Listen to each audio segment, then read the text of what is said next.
अस्सलाम वालेकुम। हम उम्मीद करते हैं कि आप सब लोग खैरियत से होंगे। हम अपनी हर वीडियो में आपको अपनी ग़िज़ा को समझकर खाने की तलक़ीन करते हैं। अगर हम अपनी ग़िज़ा को समझकर खाएंगे तो हम बहुत सी बीमारियों से महफूज रह सकेंगे। वीडियो में आगे बढ़ने से पहले हमारे चैनल शहनाज़ कॉर्नर को सब्सक्राइब करें और वीडियो को लाइक एंड शेयर करें। आज की वीडियो में आप जानेंगे कि प्लेटलेट कौन कौन सी ग़िज़ा खाने से बढ़ता है। हम किन किन ग़िज़ाओं से कुदरती तौर पर अपना प्लेटलेट काउंट बढ़ा सकते हैं। प्लेटलेट्स के खलियात हैं जो आपके खून को जमने में मदद करते हैं। वो बहुत ज़्यादा खून बहने से रोकने और ज़ख्मों को भरने के लिए ज़रूरी हैं। बाज़ औक़ात मुख्तलिफ़ वजूहात की बना पर आपके प्लेटलेट की तादाद 1,50,000 से 4,50,000 फ़ी माइक्रोलीटर खून की मामूल की हद से कम हो सकती है। इस हालत को थ्रोम्बोसाइटोपेनिया कहा जाता है और अगर इलाज ना किया जाए तो ये संगीन पेचीदगियों का बाइस बन सकती है। खुशकिस्मती से ग़िज़ा और सप्लीमेंट्स के ज़रिए आपके प्लेटलेट की तादाद बढ़ाने के कुछ कुदरती तरीक़े मौजूद हैं। यह 15 हैरत अंगेज़ ग़िज़ाएँ हैं जो आपके प्लेटलेट की तादाद को बढ़ाने में मदद कर सकती हैं। ओमेगा 3 फैटी एसिड ये सेहतमंद चर्बी हैं जिनमें सोजिश और खून को पतला करने की ख़ुसूसियात होती हैं। वो आपके खून में प्लेटलेट्स की पैदावार और बक़ा को बढ़ाने में मदद कर सकते हैं। ओमेगा 3 फैटी एसिड के कुछ अच्छे ज़राए सालमिन, अखरोट, फ्लैक्सी सीड्स और कोड लीवर ऑयल हैं। एलोवेरा का अर्क एलोवेरा एक ऐसा पौधा है जिसके बहुत से तिब्बी फ़वाइद हैं। ये खून में ग्लूकोज और खून के लपट को कम करने में मदद कर सकता है, जो आपके प्लेटलेट की गिनती को बेहतर बना सकता है। आप एलोवेरा का रस पी सकते हैं। गलुआ या गडूची ये एक जुड़ी बूटी है जो सदियों से आयुर्वेदिक अद्वियात में इस्तेमाल होती रही है। इसमें एंटी सोजिश, एंटी ज़ियाबीतस, एंटी एलर्जिक, एंटीऑक्सीडेंट और इम्यूनोस्टिमुलेटिंग ख़ुसूसियात हैं। ये आपके बोन मैरो के फंक्शन को बढ़ाकर आपके प्लेटलेट की गिनती को बढ़ाने में मदद कर सकता है, जहाँ प्लेटलेट्स तैयार होते हैं। आप गलुआ को जूस, पाउडर या कैप्सूल के तौर पर खा सकते हैं। व्हीट ग्रास का रस। व्हीटग्रास एक घास है जिसमें क्लोरोफिल, विटामिन्स, मादनियात और ख़ामरों की आला सतह होती है। ये आपके जिस्म में हेमोग्लोबिन और खून के सुर्ख खूनियों की पैदावार को तहरीक देकर आपके प्लेटलेट की तादाद को बढ़ाने में मदद कर सकता है। आप व्हीटग्रास का रस पी सकते हैं या व्हीटग्रास के सप्लीमेंट्स ले सकते हैं। विटामिन B-12 पानी में घुलनशील विटामिन है जो आपके खून के खूनियों की सेहत के लिए ज़रूरी है।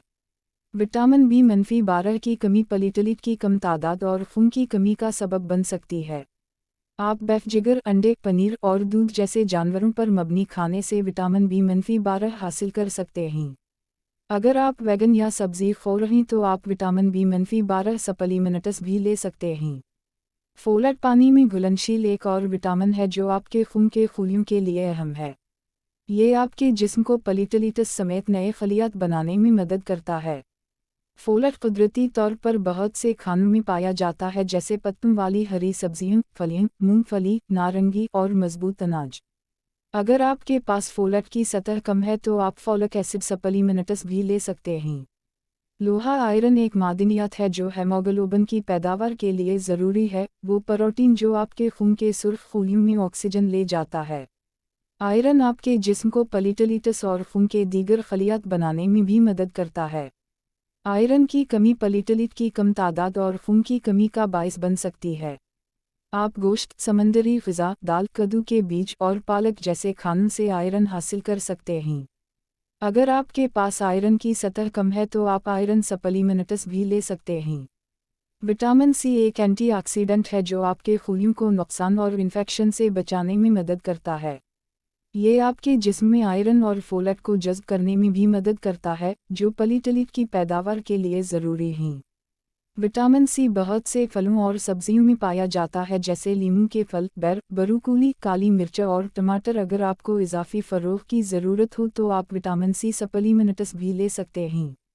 पपीता के पत्तों का अर्क एक कुदरती इलाज है जिसे डेंगू बुखार के इलाज के लिए इस्तेमाल किया जाता है। ये एक वायरल इन्फेक्शन है जो प्लेटलेट की कम तादाद और खून बहने का सबब बनता है। पपीता के पत्तों के अर्क में ऐसे मरकबात होते हैं जो आपके खून में प्लेटलेट्स की पैदावार और फ़ाल होने को बढ़ा सकते हैं। आप पपीता के पत्तों का रस पी सकते हैं या पपीता के पत्तों के कैप्सूल ले सकते हैं। अनार एक ऐसा फल है जिसके बहुत से सेहत के फ़वाइद हैं। ये एंटीऑक्सीडेंट्स विटामिन्स, मादनियात और आयरन से भरपूर है जो आपके प्लेटलेट की तादाद को बढ़ाने और खून बहने से रोकने में मदद कर सकता है। आप ताज़ा अनार के बीज खा सकते हैं या अनार का रस पी सकते हैं। तल का तेल एक सब्जियों का तेल है जिसमें सोजिश और एंटीऑक्सीडेंट खसूसियात हैं। ये आपके खून की गर्दिश को बेहतर बनाने और प्लेटलेट के जमा होने को रोकने में मदद कर सकता है। आप तल का तेल खाना पकाने के लिए इस्तेमाल कर सकते हैं। चुकंदर एक जड़ वाली सब्जी है जिसमें नाइट्रेट की मिकदार ज़्यादा होती है, जो आपकी खून की नालियों को फैलाने और खून के बहाव को बेहतर करने में मदद कर सकती है।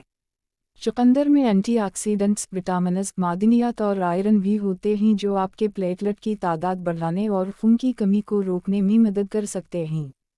आप कच्चा या पका हुआ चुकंदर खा सकते हैं या चुकंदर का रस पी सकते हैं। लहसुन एक ऐसा मसाला है जिसमें कई दवाओं की खसूसियात हैं। ये आपके ब्लड प्रेशर और कोलेस्टेरोल की सतह को कम करने में मदद कर सकता है, जो आपके खून की सेहत को बेहतर बना सकता है। लहसुन में एलिसन भी होता है, एक ऐसा मुरक्कब जो प्लेटलेट के जमा होने और जमने को रोक सकता है। आप कच्चा या पका हुआ लहसुन खा सकते हैं या लहसुन के सप्लीमेंट्स ले सकते हैं। कशमश खुश्क अंगूर हैं जो आयरन, पोटाशियम और एंटीऑक्सीडेंट्स से भरपूर होते हैं। वो आपके जिस्म में खून के सुर्ख खलियात और हेमोग्लोबिन की पैदावार को बढ़ाकर आपके प्लेटलेट की तादाद बढ़ाने में मदद कर सकते हैं। आप कशमश को नाश्ते के तौर पर खा सकते हैं या इन्हें अपने अनाज, सलाद या मीठे में शामिल कर सकते हैं। पालक एक सब्ज पत्तों वाली सब्जी है जो folate, iron, vitamin C, vitamin K और एंटीऑक्सीडेंट्स जैसे ग़िज़ाई अज्जा से भरी होती है। ये आपके बोन मैरो के काम को बढ़ाकर और खून बहने से रोकने के ज़रिए आपके प्लेटलेट की तादाद को बढ़ाने में मदद कर सकती है। आप पालक कच्ची या पकाकर खा सकते हैं। ये कुछ हैरत अंगेज़ ग़िज़ाएँ हैं जो कुदरती तौर पर आपके प्लेटलेट की तादाद को बढ़ाने में आपकी मदद कर सकती हैं। ताहम उससे पहले कि आप अपनी खुराक में कोई तब्दीली करें या कोई सप्लीमेंट लें, आपको अपने डॉक्टर से मशवरा करना चाहिए और उनके मशवरे पर अमल करना चाहिए। वो आपके प्लेटलेट की गिनती की निगरानी कर सकते हैं और आपकी हालत के लिए बेहतरीन इलाज तजवीज़ कर सकते हैं। हम उम्मीद करते हैं कि आपको आज की ये वीडियो पसंद आई होगी। कमेंट में अपनी राय का इजहार करें और हमें बताएं कि आप किस किस टॉपिक पे वीडियो देखना चाहते हैं। शुक्रिया, अल्लाह हाफिज।